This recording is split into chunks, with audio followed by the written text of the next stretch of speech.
কেন্দ্রে যে সরকার আছে, আজকের এই জালিম, অত্যাচারী, স্বৈরাচারী, সংবিধান বিরোধী, দেশ বিরোধী, ভারতবাসী বিরোধী এই যে সরকার, এই সরকার হয়তো আগামী দিন হাজারো লাখো উলামাদেরকে খরিদ করে নেবে।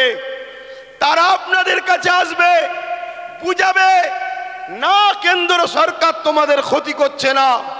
তাই আমি জানাতে চাইছি, ওয়াকাফটা কি আগে জানুন।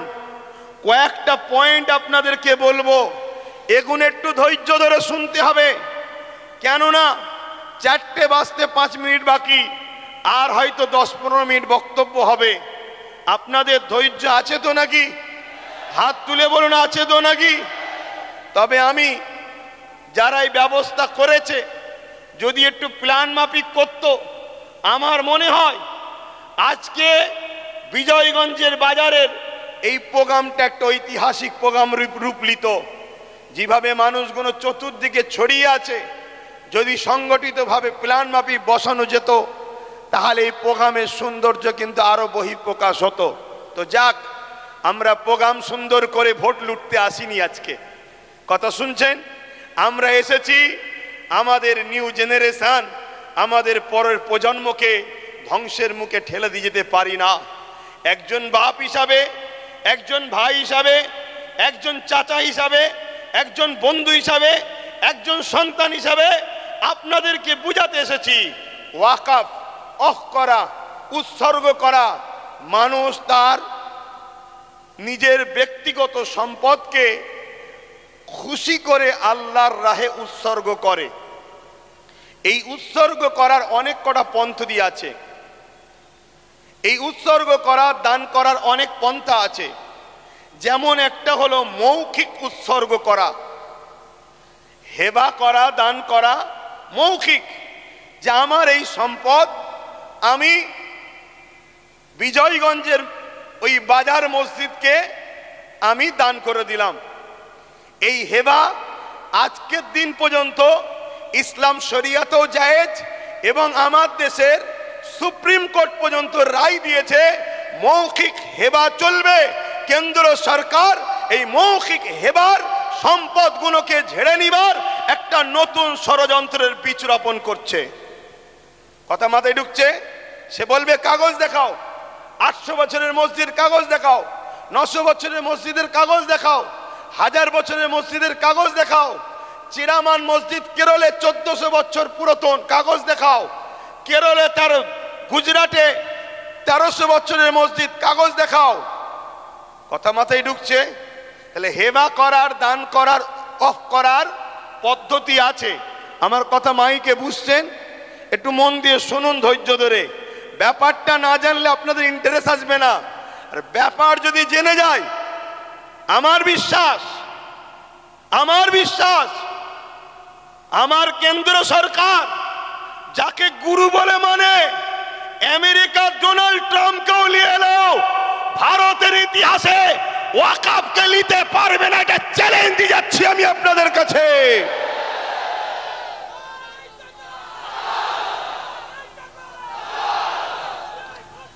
কেন? ডোনাল্ড ট্রাম্পও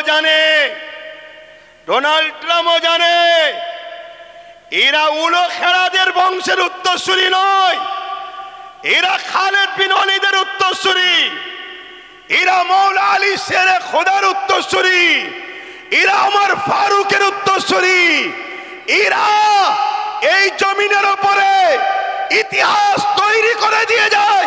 কখনো এরা কারো কাছে মাথা নত করতে সেখানে সংখ্যা কম হতে পারে, অস্ত্র নাও থাকতে পারে, রাজ পাওয়ার নাও থাকতে পারে।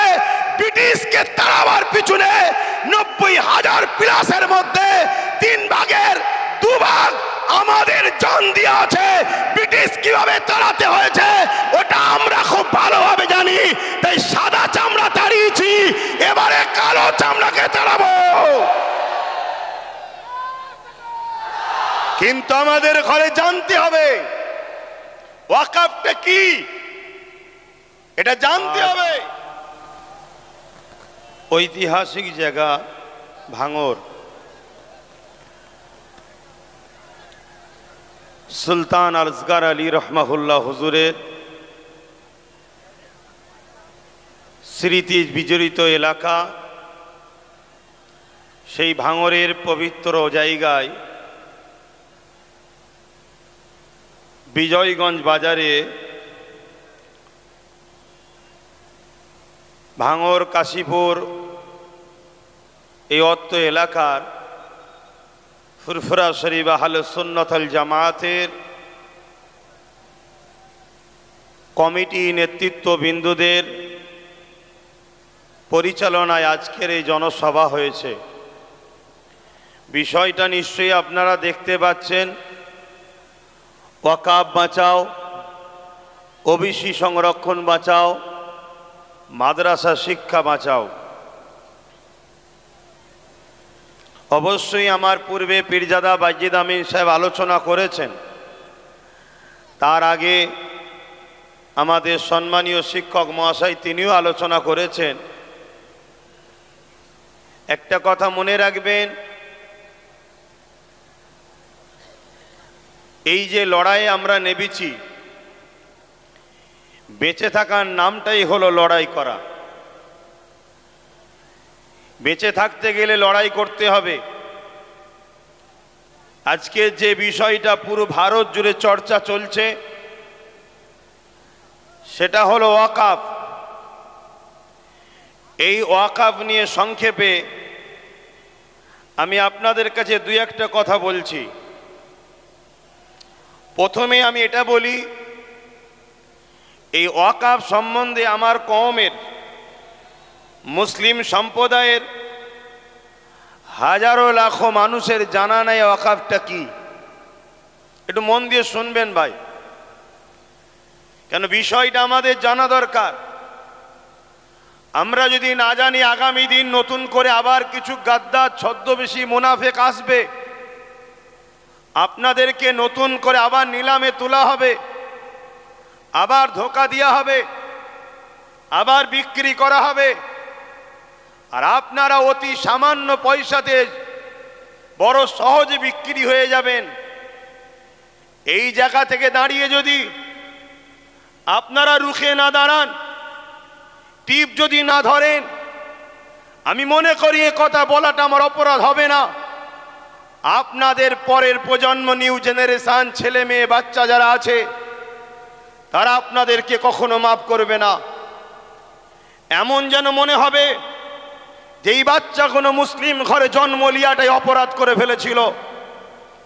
কেন এদের বাপ দাদুরা, এদের মা বোনেরা, এদের আত্মীয়রা তারা সজাগ সচেতন নয় বলে আজকে বারবার আমরা ঠকতে ঠকতে এমন একটা জায়গায় আমাদের বাচ্চাদেরকে পৌঁছাতে যাচ্ছি যেখান থেকে ঘুরে দাঁড়াবার আমাদের বাচ্চাদের কিন্তু আর উপায় থাকবে না। দুনিয়ায় দুমুঠো খেয়ে বাঁচবে কি, তার থেকে বড় বিষয় দুনিয়ায় এক আল্লাহকে মানতে পারবে কি, প্রফেট মুহাম্মদ রসুলকে মেনে চলতে পারবে কি, প্রকাশ্য কলেমা পড়তে পারবে কি, নামাজ মসজিদে পড়তে পারবে কি, মসজিদে হাইয়া আলাস সালাহ হাইয়া আলাল ফালাহ বলতে পারবে কি, কুরআন পড়তে পারবে কি, মুখে দাড়ি মাথায় টুপি দিতে পারবে কি, মা বেটিরা হিজাব পর্দা রাখতে পারবে কি? এই অস্তিত্বের লড়াইয়ে কিন্তু আজ আমরা নেমেছি। তাই প্রথমে আমাদের জানা দরকার এই ওয়াকাফটা কি। খুব ভালো করে শোনেন, ওয়াকাফ বিষয় যদি আমরা না জানি তাহলে আমাদেরকে বোকা বানাতে খুব সহজ হবে। মনে রাখবেন, ইতিপূর্বে এই দেশে একজন রাজা ছিল যার নাম আকবর। নামটা শুনতে মুসলমান হলো, কিন্তু সে ছিল একটা হতভাগা। কোরআনের বিরুদ্ধে একটা দ্বীন ইলাহি বলে কিতাব বার করেছিল। সে আকবর দেখেছিল আমি সবাইকে বোকা বানাতে পারলো, এই খেটে খাওয়া, এই লেবার শ্রেণী, মাথায় টুপি না থাকতে পারে, পরনায় জুব্বা না থাকতে পারে, মাদ্রাসার চৌকাটে পা না দিতে পারে, কিন্তু এই মুসলিম সমাজকে কোরআনের বিরুদ্ধে নিয়ে যাওয়া এত সহজ ব্যাপার হবে না। এরা গান যাত্রা ফাংশনে চলে যাচ্ছে, এদের অন্যায়, কিন্তু কোরআনের বিরুদ্ধে হাত উঠলে আমি আকবরেরকে আমার অস্তিত্বকে মিটিয়ে দিতে এই মুসলমান কিন্তু এক পা পিছপা হবে না। তাই হতভাগা আকবর দিনে ইলাহি ঘোষণার আগে বড় প্ল্যান মাফিক কোটি কোটি টাকা দিয়ে মুফতি খরিদ করেছে, মৌলানা খরিদ করেছে, পীর সাহেব খরিদ করেছে, তৎকালীন সময় এক শ্রেণীর মানুষ সবাই নয় খরিদ করেছে। তাদের দ্বারা দিয়ে মুসলিম সমাজ যখনই অন্যায়ের বিরুদ্ধে দাঁড়াতে যায় তখনই এই সকল ছদ্মবেশী আলেম উলামা মুফতি মৌলানা গুলোকে তাদের সামনে দাঁড় করিয়ে দেওয়া হয়। এরা তখন আকবরের পক্ষে বিভিন্ন দলিল খাটিয়ে আকবরের গদি টিকিয়ে বাঁচিয়ে রাখার ষড়যন্ত্র করেছে। কিন্তু এক মুজাহিদ দাঁড়িয়েছিল, হযরতে মুজাদ্দিদ আল পেশানি, তিনি কিন্তু আকবরের বিরুদ্ধে সংগ্রাম করলো এবং তিনার পক্ষে যারা হকপন্থী আলেম উলামা ছিল তিনারাও দাঁড়ালেন। সংখ্যা অল্প হতে পারে, কিন্তু মুজাদ্দিদ আল পেশানি ফতেহ হয়েছিলেন। আকবরের নাম নিশানা মিটে গেছে। আজও পৃথিবীর মানুষ কোটি কোটি আকবরের নাম নিশানা জানে না, তার আস্তানা কোথায়, তার দরগা কোথায়, তার কোথায় সমাধি জানে না। কিন্তু মুজাদ্দিদ আল পেশানির কাছে কোটি কোটি মানুষ আজও ছুটে ছুটে যাচ্ছে, কেন? তিনি হকের পক্ষে ছিলেন। তো মনে রাখবেন, কেন্দ্রে যে সরকার আছে আজকের এই জালিম, অত্যাচারী, স্বৈরাচারী, সংবিধান বিরোধী, দেশ বিরোধী, ভারতবাসী বিরোধী এই যে সরকার, এই সরকার হয়তো আগামী দিন হাজারো লাখো উলামাদেরকে খরিদ করে নেবে। তারা আপনাদের কাছে আসবে, বুঝাবে না কেন্দ্র সরকার তোমাদের ক্ষতি করছে না। তাই আমি জানাতে চাইছি, ওয়াকাফটা কি আগে জানুন। কয়েকটা পয়েন্ট আপনাদেরকে বলবো, এগুলো একটু ধৈর্য ধরে শুনতে হবে, কেননা 4টে বাজতে 5 মিনিট বাকি, আর হয়তো 10-15 মিনিট বক্তব্য হবে। আপনাদের ধৈর্য আছে তো নাকি? হাত তুলে বলুন, আছে তো নাকি? তবে আমি যারা এই ব্যবস্থা করেছে যদি একটু প্ল্যান মাফিক করত, আমার মনে হয় আজকে বিজয়গঞ্জের বাজারের এই প্রোগ্রামটা একটা ঐতিহাসিক প্রোগ্রাম রূপ নিত।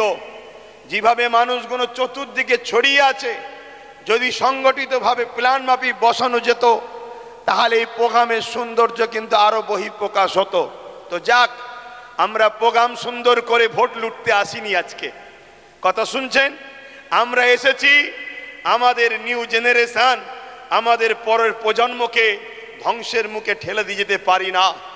একজন বাপ হিসাবে, একজন ভাই হিসাবে, একজন চাচা হিসাবে, একজন বন্ধু হিসাবে, একজন সন্তান হিসাবে আপনাদেরকে বুঝাতে এসেছি, ওয়াকাফ অফ করা, উৎসর্গ করা, মানুষ তার নিজের ব্যক্তিগত সম্পদকে খুশি করে আল্লাহর রাহে উৎসর্গ করে। এই উৎসর্গ করার অনেক কটা পদ্ধতি আছে। এই উৎসর্গ করা, দান করার অনেক পন্থা আছে। যেমন একটা হলো মৌখিক উৎসর্গ করা, হেবা করা, দান করা মৌখিক, যে আমার এই সম্পদ আমি বিজয়গঞ্জের ওই বাজার মসজিদকে আমি দান করে দিলাম। এই হেবা আজকের দিন পর্যন্ত ইসলাম শরিয়াতেও জায়েজ এবং আমার দেশের সুপ্রিম কোর্ট পর্যন্ত রায় দিয়েছে মৌখিক হেবা চলবে। কেন্দ্র সরকার এই মৌখিক হেবার সম্পদগুলোকে ঝেড়ে নিবার একটা নতুন ষড়যন্ত্রের বীজ রোপণ করছে। কথা মাথায় ঢুকছে? সে বলবে কাগজ দেখাও, 800 বছরের মসজিদ কাগজ দেখাও, 900 বছরের মসজিদের কাগজ দেখাও, 1000 বছরের মসজিদের কাগজ দেখাও। চিরামান মসজিদ কেরলে 1400 বছর পুরাতন, কাগজ দেখাও। কেরলে তার গুজরাটে 1300 বছরের মসজিদ, কাগজ দেখাও। কথা মাথায় ঢুকছে? তাহলে হেবা করার, দান করার, অফ করার পদ্ধতি আছে। আমার কথা মাইকে বুঝছেন? একটু মন দিয়ে শুনুন ধৈর্য ধরে। ব্যাপারটা না জানলে আপনাদের ইন্টারেস্ট আসবে না। আর ব্যাপার যদি জেনে যায় আমার বিশ্বাস আমার কেন্দ্র সরকার যাকে গুরু বলে মানে আমেরিকার ডোনাল্ড ট্রাম্পকেও নিয়ে এলো, ভারতের ইতিহাসে ওয়াকফকে নিতে পারবে না, এটা চ্যালেঞ্জ দিয়ে যাচ্ছি আমি আপনাদের কাছে।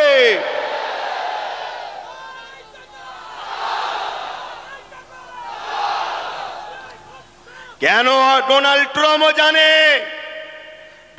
ট্রাম্পও জানে এরা উলো খেরাদের বংশের উত্তরসূরি নয়, এরা খালেদ বিন ওয়ালিদের উত্তরসূরি, এরা মৌলা আলী শেরে খোদার উত্তরসূরি, এরা ওমর ফারুকের উত্তরসূরি, এরা এই জমিনের উপরে ইতিহাস তৈরি করে দিয়ে যায়। কখনো এরা কারো কাছে মাথা নত করতে সেখানে সংখ্যা কম হতে পারে, অস্ত্র নাও থাকতে পারে, রাজপাওয়ার নাও থাকতে পারে, ব্রিটিশকে তাড়াবার পিছনে 90,000 প্লাসের মধ্যে 3 ভাগের 2 ভাগ আমাদের জান দিয়ে আছে। ব্রিটিশ কিভাবে তাড়াতে হয়েছে ওটা আমরা খুব ভালোভাবে জানি, তাই সাদা চামড়া তাড়িয়েছি, এবারে কালো চামড়াকে তাড়াবো। কিন্তু আমাদের ঘরে জানতে হবে ওয়াকফটা কি, এটা জানতে হবে। এই ওয়াকফ হাজার হাজার বছর ধরে চলে আসছে। শুনুন একটু ভাই, আমি বুঝাতে চাইছি, আর যদি বলেন যে না 2-4 কথা বলে দিয়ে ছেড়ে দেন, তা ছেড়ে দিচ্ছি, তাহলে একটু বুঝুন।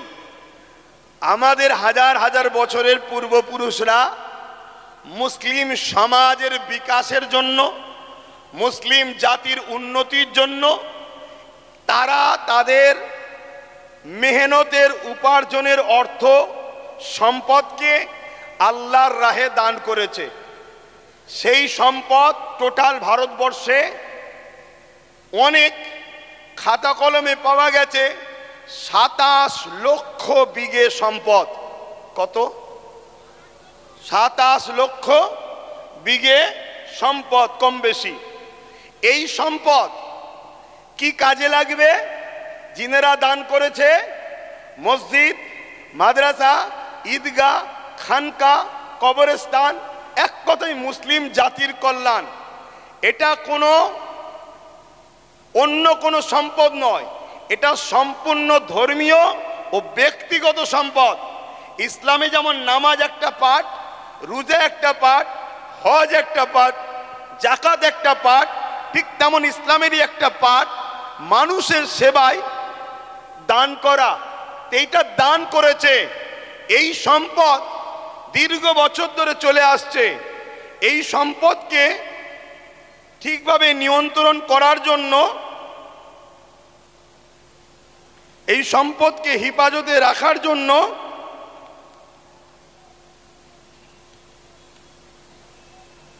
সর্বপ্রথম ভারতবর্ষে 1954 প্রথম একটা আইন তৈরি করা হয়। কংগ্রেস পিরিয়ড চলছিল। তাদের কাজকে আমি খুব একটা খারাপ বলবো না। তারা চেয়েছিল যাতে করে একটা বোর্ড তৈরি হোক, কমিটি তৈরি হোক, যাতে করে ওয়াকফগুলো নয়-ছয় না হয়ে যায়, দানকৃত সম্পদ প্রতিটা জায়গায় যেন যায়। তারা বোর্ড তৈরি করলো ঠিকই, কিন্তু ব্যবহারের জায়গায় ঠিকভাবে চলছিল না। তাদের ইচ্ছা ছিল ভালো, কিন্তু কিছু অশুভ লোক ঢুকে যাওয়ার জন্য ওই ওয়াকফের অর্থ লুট হতে শুরু হলো। তারপরে এই ওয়াকফকে 1995-এ আরেকবার সংশোধন করা হলো। সেই সংশোধনে আরো সুন্দর করে যাতে করে এই ওয়াকফকে হেফাজত করা যায় তার জন্য ব্যবস্থা করা হলো।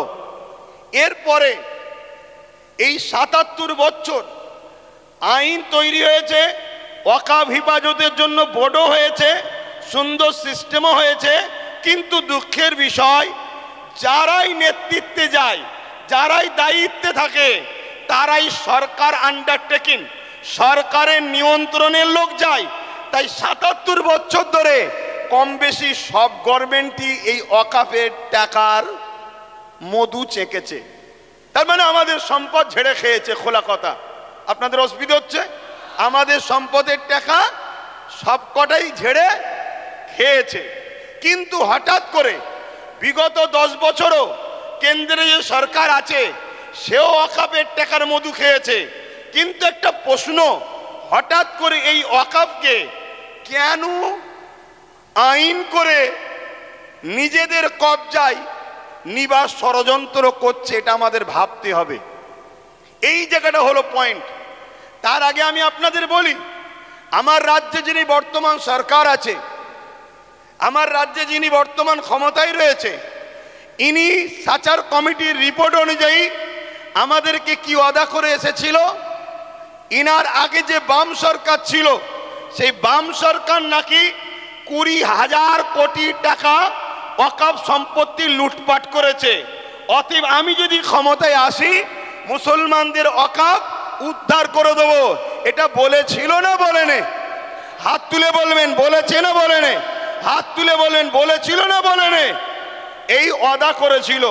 আরো অনেক ওয়াদা, 10,000 মাদ্রাসা, ফুরফুরা শরীফের রেল, ইটা সিটা বাড়িতে বাড়িতে, মানে দুনিয়া যা ফেঁকার ফেঁকেছিল আর আমরা মূর্খর মতো নিয়েছিলাম।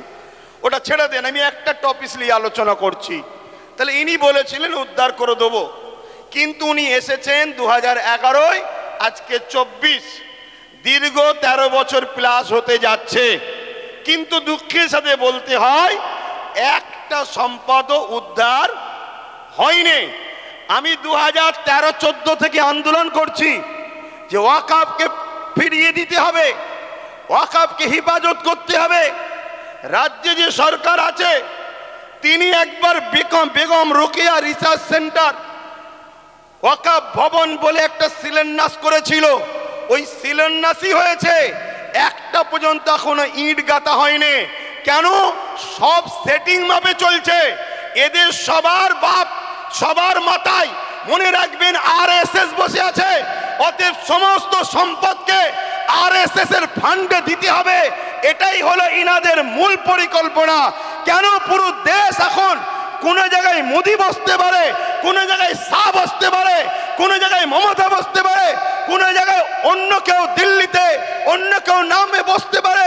কিন্তু মনে রাখবেন সবার মাথাতে এই আরএসএস বসে আছে। তাই আরএসএস এর বিনা হুকুমে এরা কখনো কিছু করতে পারবে না। তাই ওয়াকফ ভবন তো শিলান্যাস হলো, কিন্তু টাল বাহানায় ওয়াকফকে রেজিস্ট্রেশন করা, তুলে আনা এমন কোনো ব্যবস্থা করলো না। এবং মনে রাখবেন আজকে এই আইন করার পিছনে উদ্দেশ্যটা কি? এই আইন করার পিছনে উদ্দেশ্য হলো, এখন দেখে দেখে অনেক বিষয় পড়তে গেলে অনেক সময় লেগে যাবে। 77 বছর ধরে কম বেশি সবাই খেয়েছে, এই টুকটুক টুকটুক করে সবাই খেয়েছে। কেন্দ্র সরকার চাইছে টুকটুক করে খেয়ে লাভ নাই, সব তো আমার হাতে, সব তো আমার হাতে। প্রধানমন্ত্রী আমার, স্বরাষ্ট্রমন্ত্রী আমার, সব আমার। কোর্টকে আইন অবশ্যই সম্মানের, কিন্তু কোর্টের মধ্যে অনেক জজও আমার, লয়ারও আমার। প্রেসার দিয়ে অনেক কিছু করে নেব। তার প্রমাণ হলো 1.5 ঘন্টার মধ্যে সাম্বালের মসজিদের জন্য আদেশ চাইলো, সঙ্গে সঙ্গে দিয়ে দিল। অথচ আমার কলিকাতার সেই বোনটা কোথায়? আরজি করেন কোথায়? আরজি করেন। আজকে সেই বোন ইনসাফ পেল না। 1.5 ঘন্টার মধ্যে মসজিদের তলায় কি আছে খোঁড়ার জন্য রায় পেয়ে যায়। এটা কি সেটিং ছাড়া অন্য কিছু হতে পারে? এটা সেটিং ছাড়া অন্য কিছু হতে পারে? এইভাবে কেন্দ্র সরকার দেখছে টুকটুক করে খেয়ে হবে না, টুকটুক করে নিয়ে হবে না।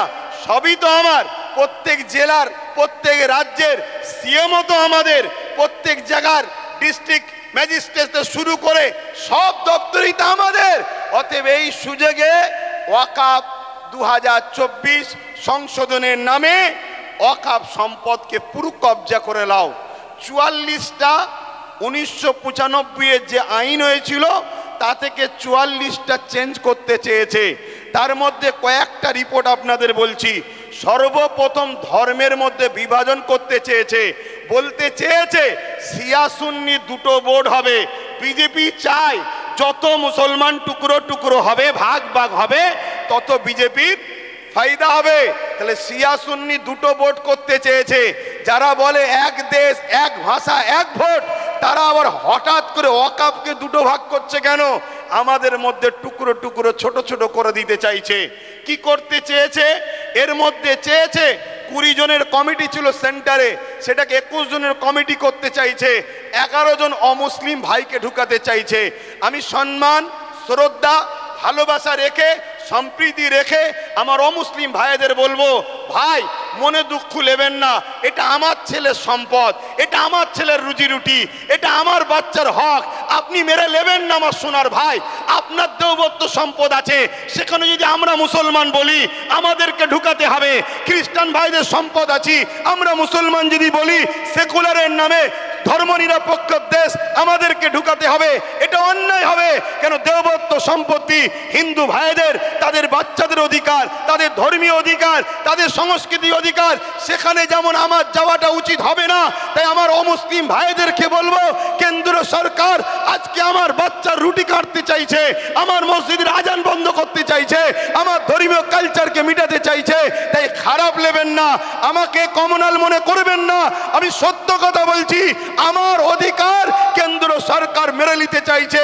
তাই 21 জন কমিটির মধ্যে 11 জন অমুসলিমকে ঢুকাবে। তাহলে সংখ্যা গুরু অমুসলিম হয়ে গেল। যে কোনো সময় বাকি 10 জনকে ল্যাং মেরে বাদ দিয়ে দেবে। তাহলে ওয়াকাফের মধ্যে আমাদের আর কেউ রইল? জোরে বলেন।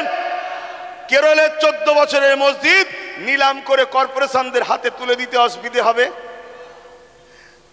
গুজরাটের 13 বছরের মসজিদ ভেঙে ওটাকে ওয়াকাফ কর্পোরেশনদের হাতে, আদানি আম্বানির হাতে তুলে দিতে অসুবিধে হবে? এভাবে স্বাধীনতার আগে যত ঐতিহাসিক মসজিদ মাদ্রাসা আছে, কবরস্থান আছে, সবগুলোকে মিটিয়ে দিতে চাইছে। কেন মিটাতে চাইছে? এটা প্রশ্ন তো। এক তো লোভ, অর্থ, টাকা, আমাদের উপরে হিংসা, এগুলো তো ইত্যাদি। কিন্তু বাস্তবটা শুনুন, বাস্তব বলে এটাই। এনআরসি এনপিআর করে মুসলমানদের ধরে বিদেশি বলে তাড়াবার চেষ্টা করেছিল। আফগানিস্তান, পাকিস্তান, বাংলাদেশ বিভিন্ন রাজ্য থেকে অমুসলিম ভাইরা এলে তারা নাগরিকত্ব পাবে, মুসলমানরা পাবে না, এই বলে বিভাজন করতে চেয়েছিল। সেই জায়গায় আমি বলেছিলাম অবশ্যই দিন কোনো আপত্তি নাই। কেন? আমি বুক ঠুকে জানি বাংলাদেশ থেকে কোনো মুসলমান ভারতে আসেনি, পাকিস্তান থেকে কোনো মুসলমান ভারতে আসেনি, আফগান থেকে কোনো মুসলমান ভারতে আসেনি। তাই আমাদের নাগরিকত্ব দিবার প্রয়োজন নয়। আমরা ছিলাম, আমরা আছি, আমরা যে এখানকার প্রমাণ দেবো কি করে? ওই যে কেরলের 1400 বছরের মসজিদ বলে দিচ্ছে 1400 বছর ধরে ভারতে মুসলমান ছিল, আজান ছিল, একামত ছিল, নামাজ ছিল।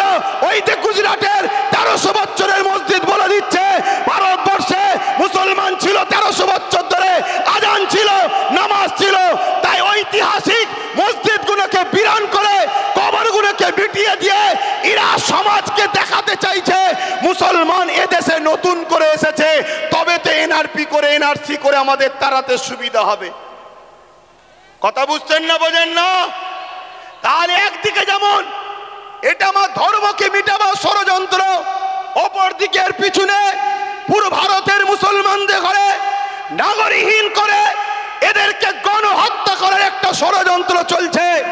মনে রাখবেন, এই জায়গায় আমাদেরকে জীবনের শেষ নিঃশ্বাস দিয়ে হলেও আমাদের ওয়াকাফ, আমাদের মসজিদ, আমাদের মাদ্রাসা, আমাদের কবরস্থান, আমাদের ঐতিহ্য আমাদেরকে বাঁচাবার জন্য সংগ্রাম করে যেতে হবে।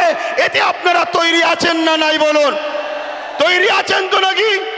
আর মনে রাখবেন, কেন্দ্রে আজকে যে সরকার আছে, কাল বেটা মরে যাবে, অন্যজন আসবে, পরশুদিন আবার কেউ চলে যাবে, অন্যজন আসবে।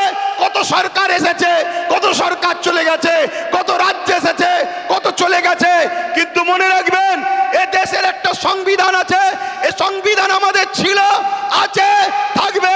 সংবিধান বলছে 1947-এ সংবিধান জানিয়ে দিয়েছে ভারতবর্ষের যেটা মন্দির, মন্দির থাকবে, যেটা মসজিদ, মসজিদ থাকবে, যেটা গুরুদুয়ার, গুরুদুয়ার থাকবে, যেটা চার্চ, চার্চ থাকবে, যেটা সনাতন ভাইদের যা যেটা যেটা ছিল 1947 থেকে ওটাকে আর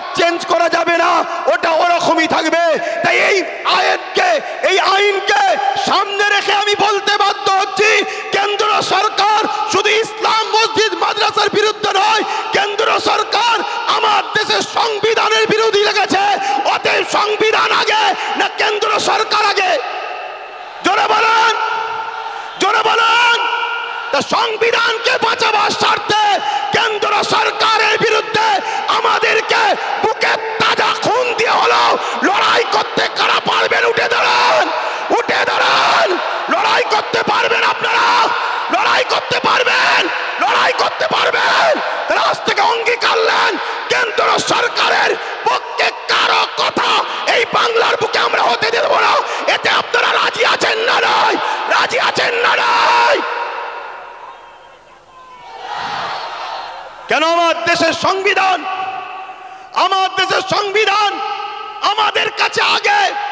আমার দেশের সংবিধানকে যে বুড়াগুল তুলবে, আমার দেশের সংবিধানের বিরুদ্ধে যে কথা বলবে, আমার দেশের সংবিধানকে যে মিটাতে চাইবে, আমরা তাকে মূল গোড়া থেকে মিটিয়ে দেওয়া রাজি আছে।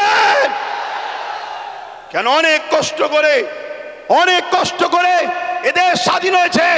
হাজারো মুসলমান, হাজারো হিন্দু, হাজারো আদিবাসী, হাজারো দলিত, হাজারো শিখ, পাঞ্জাবিদের রক্তের বিনিময়ে এদেশ স্বাধীন হয়েছে।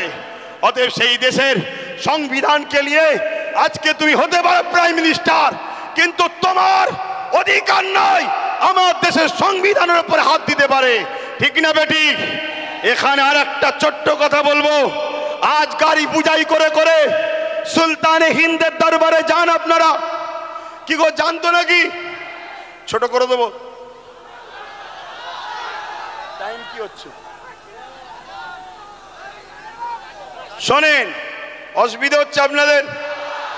আমি আন্দোলনে নামিনি, নেমেছি যখন এর সাত শেষ দেখে ছাড়বো।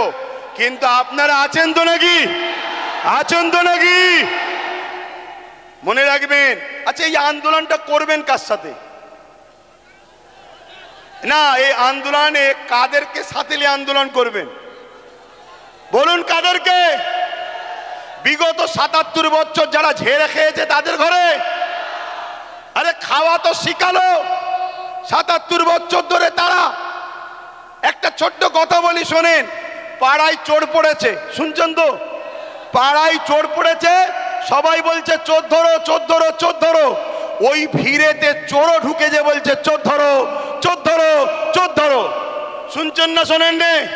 আমরা কতটা নসিব ফাটা দেখুন।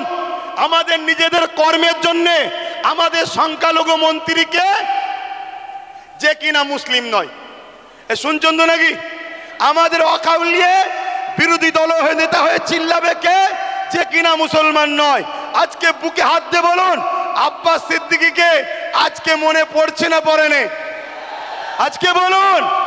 আমি বলেছিলাম চেয়ারের একটা পায়া দরকার, মনে পড়ছে? বলেছিলাম মনে পড়ছে?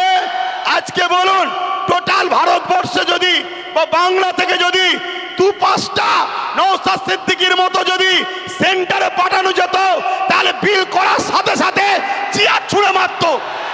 এখান থেকে সংবিধানের বিরুদ্ধে কথা বলছিস, কিন্তু আজ আমরা লোভে পড়ে গেলাম বা জালিমদের লুটারতে আমরা হেরে গেলাম।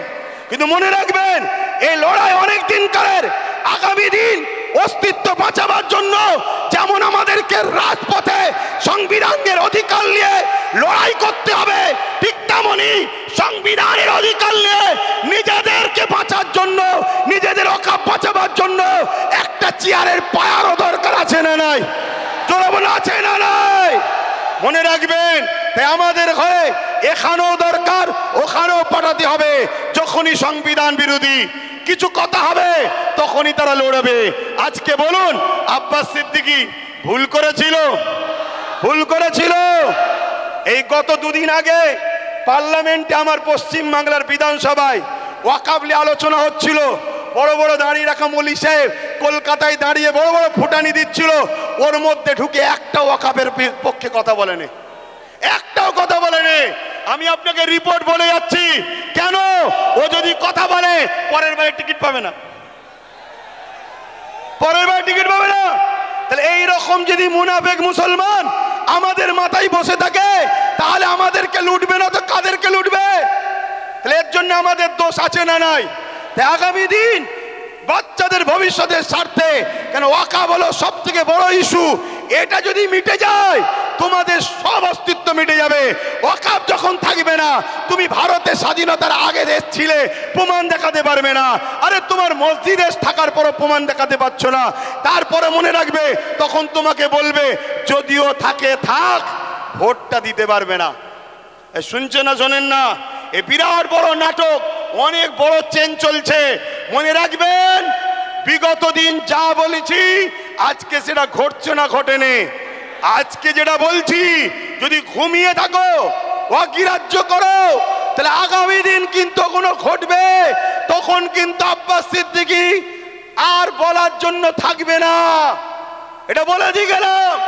এ লড়াই আমাদের জীবন মরণের লড়াই, এ লড়াই আমাদের বাচ্চাদের লড়াই। মুসলমান আমার কওমের ভাইরা, ওটা অন্য সমাজের মানুষের সঙ্গে ওয়াকফ নিয়ে নিজেরা বন্ধুর মতো আলোচনা করো, তাদেরকেও বুঝাও যে ভাই এ লড়াই কোনো হিন্দু মুসলমানের লড়াই নয়, এ লড়াই অন্য কোনো জাতি ধর্মের বিরুদ্ধে লড়াই নয়। এটা কেন্দ্র সরকার বিভাজন লাগাতে চাইছে। এ লড়াই আমার অধিকার, আমার যেটা গণতান্ত্রিক রাইট, আমার সংবিধানের রাইট, এই রাইটকে কেন্দ্র সরকার লুটছে, এটা মানুষকে বুঝাও। আজকে ছোট্ট একটা কথা বলি, আজকে আজমির শরীফে নাকি হিন্দু ভাইদের কোনো একটা বিশ্বাস, শিবলিঙ্গর কি ধর্মীয় একটা কিছু ব্যাপার আছে। আমি ভাই কারো ধর্ম নিয়ে বেশি কথা বলা পছন্দ করি না, এটা প্রেমের জিনিস।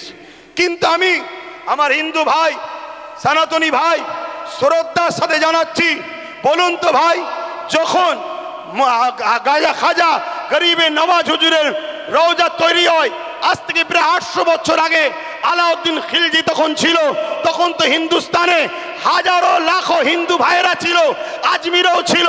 কই তখন তো কেউ কথা তোলেনি যেটা আপনি শিবলিঙ্গর আমাদের তীর্থভূমি আছে সেটাকে ভেঙে কেন আপনি করলেন? তারপরে আরো অনেক হুকুমাতরা এসেছে, কই কখনো তো কোনো হিন্দু ভাই সনাতন ভাই আওয়াজ তোলেনি।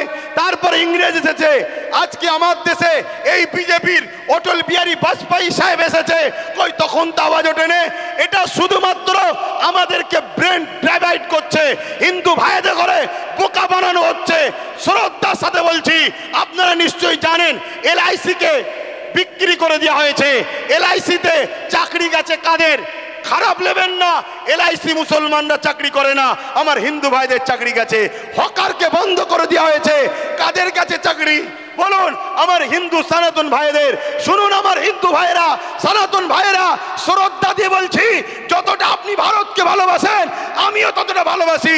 আমি আপনাকে ছোট করছি না, তবে আমার ধর্ম বলছে দেশকে ভালোবাসা, তাই দেশের জন্য মরা এটা আমাদের জন্য পুণ্যের কাজ। দেশকে আমরা এতটাই ভালোবাসি, তাই আপনাদেরকে শ্রদ্ধার সাথে জানাচ্ছি, মনে রাখবেন রেল বিক্রি হয়ে গেল, জিনিসপত্রের দাম কিভাবে চলছে, একটার পর একটা, কারেন্ট থেকে শুরু করে এয়ারপোর্ট থেকে শুরু করে সব বিক্রি হয়ে যাচ্ছে। তাই আইকে চোখকে ঘোরাবার জন্য এই সব ষড়যন্ত্র চলছে।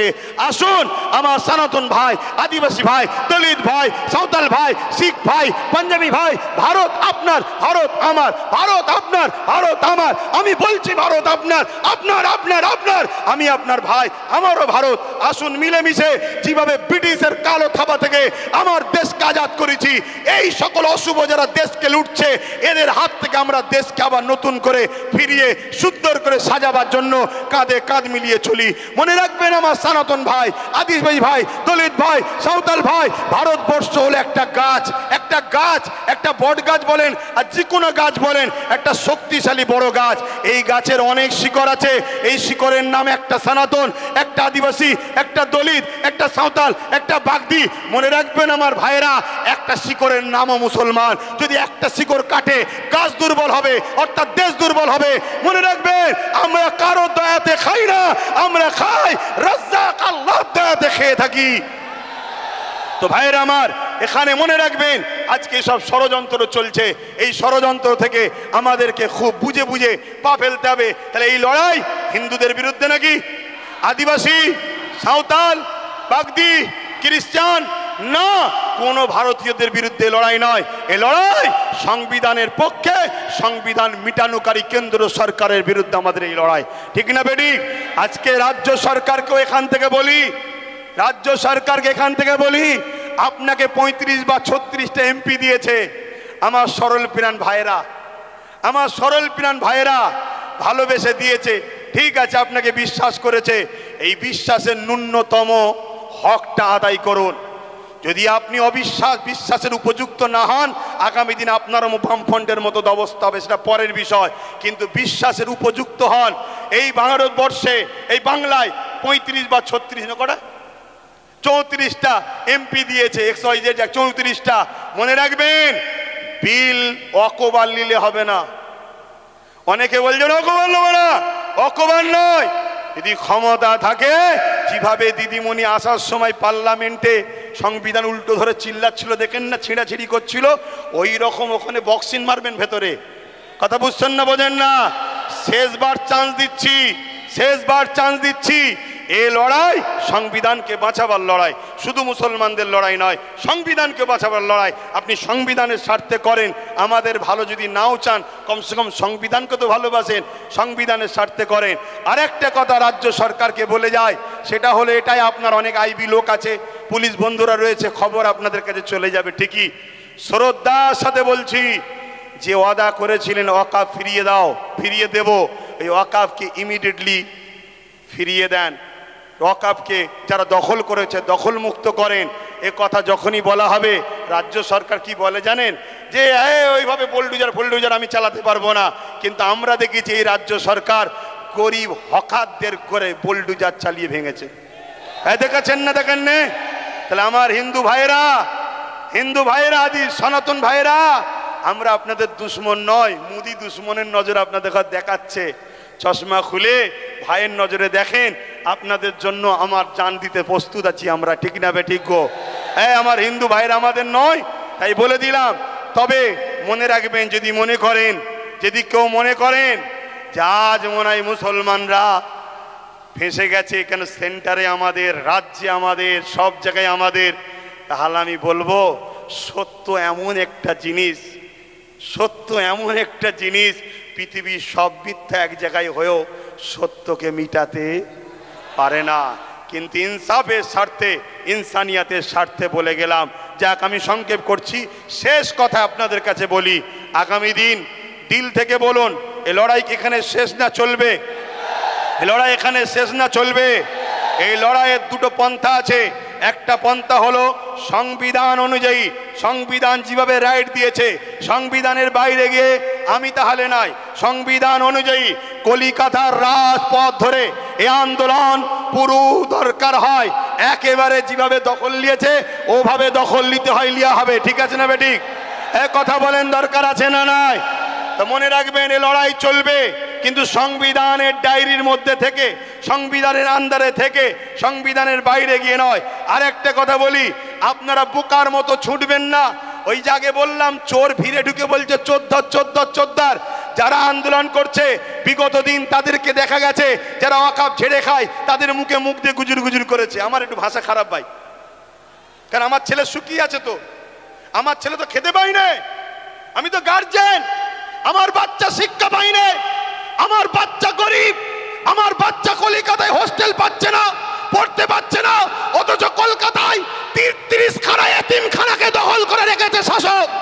33 খানা এতিমখানা রয়েছে কলকাতায়, ভিআইপি জায়গা রয়েছে, ওই জায়গাগুলোতে সব বিভিন্ন প্রমোটিং হয়ে যাচ্ছে, কোটি টাকার লেনদেন হচ্ছে রাজ ক্ষমতার জোরে। এমনি বলিনি যে রাজ ক্ষমতা দরকার, এমনি বলিনি রাজ ক্ষমতা দরকার। আরে আব্বাস সিদ্দিকী আসবে না, ওই নওশাদকে দিয়েছে, ওটাই থাকবে তোদের সাথে। আমি আমার যেটা করছি করব, কিন্তু তোমাদেরকে ভাবাচ্ছি, তোমরা ভাবো।